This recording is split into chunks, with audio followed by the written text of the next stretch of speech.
What if I told you that a 3,000-year-old poem contains the exact blueprint for living in today's digital world? That ancient words written by King David could solve your modern relationship problems, financial stress, and even help you find genuine happiness. You're about to discover why Psalms 15 and 16 aren't just religious texts. They're psychological masterpieces that psychologists and life coaches unknowingly use today. By the end of this video, you'll see how these verses can transform not just your English vocabulary, but your entire approach to life. And here's the shocking part. Most people completely miss the hidden life-changing message embedded in these passages. Let's dive into Psalm 15, which starts with a question that cuts straight to the heart. Who may worship in your sanctuary, Lord? Who may enter your presence on your holy hill? Now, don't let the religious language fool you. David isn't just talking about church attendance here. He's asking something much deeper. What kind of person deserves true peace and fulfillment in life? The word sanctuary comes from the Latin sanctuarium, meaning a sacred place of refuge. Think about it. We all desperately search for that safe space, that inner peace where we can truly be ourselves. David is essentially asking, what does it take to find your personal sanctuary? The answer he gives us is revolutionary, and it has nothing to do with how much money you make or how many followers you have on social media. Ready to discover what really matters? Let me know in the comments if you've ever wondered what it takes to find genuine peace in your life. Here's David's answer, and it's going to surprise you. Those who lead blameless lives and do what is right, speaking the truth from sincere hearts. Notice he didn't say perfect lives, he said blameless lives. There's a huge difference. The word blameless in Hebrew is tamim, which means complete or whole, not without mistakes. It's about integrity, not perfection. When David talks about speaking the truth from sincere hearts, he's revealing something psychologists have proven.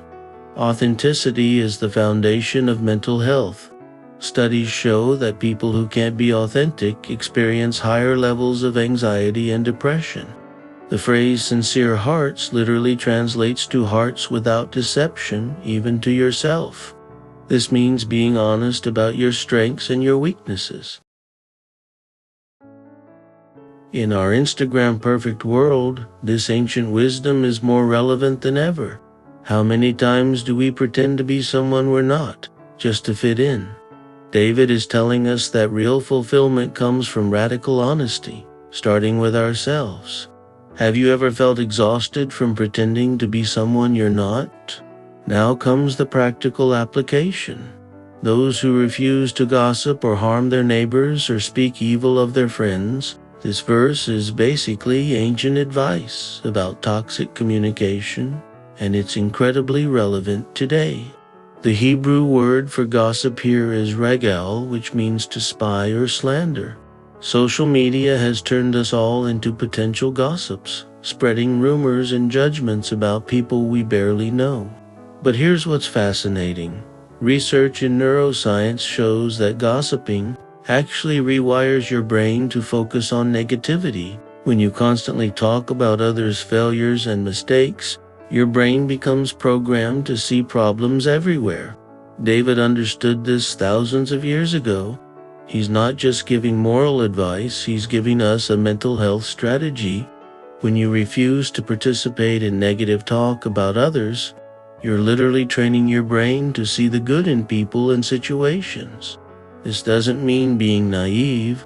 It means choosing not to poison your own mind with constant negativity. Notice how the people in your life who gossip the most are often the most miserable. That's not a coincidence. The next part gets even more interesting. Those who despise flagrant sinners and honor the faithful followers of the Lord and keep their promises even when it hurts. Now, before you think this sounds judgmental, let's dig deeper. The word despise here doesn't mean hatred, it means to reject or to not value. David is talking about choosing your influences wisely. Modern psychology calls this social contagion, the idea that we become like the people we spend time with. When David says to honor the faithful, he's telling us to surround ourselves with people who have integrity and commitment. And that last part, keep their promises even when it hurts. This is where character is truly tested.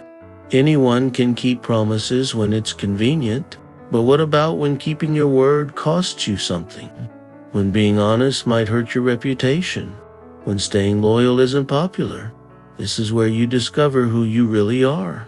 The most successful people in life aren't those who never face difficult choices. They're the ones who consistently choose integrity even when it's painful. Here's where Psalm 15 gets revolutionary. Those who lend money without charging interest, and who cannot be bribed to lie about the innocent. David is describing someone who puts people before profit, relationships before revenue. In ancient times, charging interest to fellow Israelites was forbidden because it created cycles of poverty and debt slavery. Today, we live in a world obsessed with maximizing profit. But David is pointing to something deeper. True security comes from building trust, not accumulating wealth. When he mentions not being bribed to lie about the innocent, he's talking about having convictions that money can't buy. How many people do you know who would compromise their values for the right price? The promise David makes is powerful. Such people will stand firm forever. The Hebrew word stand firm is mut, meaning to be immovable, unshakable. In a world where everything seems uncertain and unstable, David is revealing the secret to unshakable confidence. It's not about what you own, it's about who you are when no one is watching. This foundation of character becomes your strength when life gets difficult. Now let's move to Psalm 16, where David shifts from describing the character of a godly person to sharing his personal experience. Keep me safe, O God, for I have come to you for refuge. This is vulnerability at its finest. David, the mighty king, the warrior who defeated Goliath, is admitting he needs help. The word refuge in Hebrew is chasa, meaning to trust or find shelter. What's beautiful about this is that David isn't pretending to have it all together. Even people in positions of power and authority need support systems. Modern research confirms this. People who admit their vulnerabilities and ask for help are actually stronger and more resilient than those who try to handle everything alone. When David says, I have come to you for refuge, he's modeling healthy dependence. There's a difference between being independent and being self-sufficient to the point of isolation. True strength sometimes means knowing when to ask for help, when to admit you don't have all the answers. This level of honesty with yourself is the beginning of real wisdom and genuine growth. David continues, I said to the Lord, you are my master. Every good thing I have comes from you. This might sound like simple religious language, but there's profound psychology here. David is practicing what we now call gratitude attribution, the habit of recognizing the sources of good things in your life. When you acknowledge that your successes, talents, and opportunities come from sources beyond just your own effort, something powerful happens. You become more humble, more generous, and paradoxically, more confident. Why? Because you're not carrying the crushing weight of having to be perfect or self-made. The word master here is Adonai, meaning sovereign ruler. David is saying, I'm not in control of everything, and that's actually a relief. People who try to control every aspect of their lives experience higher levels of stress and anxiety. When you can accept that some things are beyond your control while still taking responsibility for your choices and actions, you find a balance that leads to peace. This isn't about being passive, it's about focusing your energy on what you can actually influence while releasing what you cannot. Here's where David gets specific about community. The godly people in the land are my true heroes. I take pleasure in them. Notice David's choice of heroes.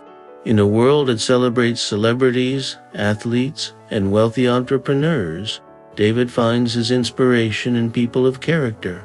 The Hebrew word for heroes here is adir, meaning magnificent or noble ones.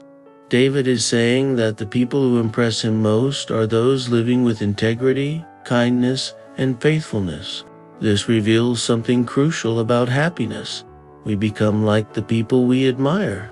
If your heroes are people known primarily for their wealth, fame, or power, you'll likely chase those things. But if your heroes are people known for their character, wisdom, and positive impact on others, you'll develop those qualities. David says he takes pleasure in godly people, meaning he genuinely enjoys their company, learns from them, and feels energized by their presence. Who are your heroes? Who do you choose to spend time with? The answer to these questions will largely determine the direction of your life and the person you become. David then makes a stark contrast. Troubles multiply for those who chase after other gods. I will not take part in their sacrifices of blood or even speak the names of their gods. Now, you might think this doesn't apply to you because you don't worship ancient idols, but let's look deeper. What are the gods of our modern world? Money, fame, social media validation, perfectionism, workaholism, anything that demands your ultimate loyalty and promises to give your life meaning.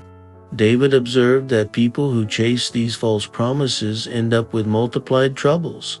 The word multiply in Hebrew is ribab, meaning to increase rapidly or abundantly. It's like compound interest, but in reverse. The more you chase after the wrong things, the more problems accumulate in your life. When David says he won't even speak the names of their gods, he's practicing what psychologists call cognitive boundary setting.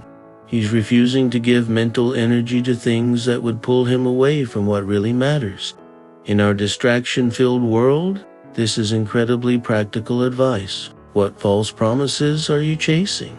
What gods are demanding your attention and energy but leaving you feeling empty and stressed? Now David shares the secret to his contentment. Lord, you alone are my inheritance, my cup of blessing. You guard all that is mine. The land you have given me is a pleasant land. What a wonderful inheritance. This is ancient wisdom about the power of perspective. David is choosing to see his life as a gift rather than a burden, an inheritance rather than a struggle. The word inheritance in Hebrew is chelik, meaning portion or share. David understands that life itself is a gift he didn't earn or deserve. It's simply been given to him. This mindset shift is revolutionary. Instead of focusing on what he lacks or what others have that he doesn't, David is choosing gratitude for what he's been given. Modern psychology confirms this. People who practice gratitude experience better mental health, stronger relationships, and greater life satisfaction. But notice David doesn't just practice generic gratitude, he's specific. He calls his life a pleasant land and a wonderful inheritance. When was the last time you looked at your life and felt genuinely grateful for what you have? Not because it's perfect, but because it's yours. David reveals his daily practice. I will bless the Lord who guides me. Even at night, my heart instructs me. This is fascinating. David has developed a habit of acknowledgement and reflection that happens both during the day and at night. The phrase, my heart instructs me, suggests that through this practice of gratitude and recognition, David has developed an inner wisdom that guides him even when he's sleeping. Neuroscience has discovered that our brains continue processing and problem-solving during sleep, especially when we go to bed with the right thoughts and attitudes. David is describing what we now call priming, setting up his mind for success by focusing on positive, wise thoughts before sleep. Instead of scrolling through social media or watching negative news before bed, David chooses to reflect on guidance and wisdom. The word bless here means to acknowledge the goodness and value of something. By making this a daily habit, David is literally rewiring his brain for wisdom, gratitude, and peace. What thoughts are you putting into your mind before you sleep? Are they setting you up for wisdom and peace, or anxiety and worry? Here's David's declaration of stability. I know the Lord is always with me. I will not be shaken, for he is right beside me. The confidence in David's voice is unmistakable. The word know in Hebrew is yada, which means intimate, experiential knowledge, not just intellectual understanding. David isn't hoping or believing, he's stating what he has experienced personally. This sense of constant companionship creates what psychologists call felt security. The deep knowing that you're not alone in facing life's challenges. When David says, I will not be shaken, he's using the Hebrew word mo, meaning to slip, fall, or be moved. He's not saying he won't face difficulties. He's saying difficulties won't knock him off his foundation.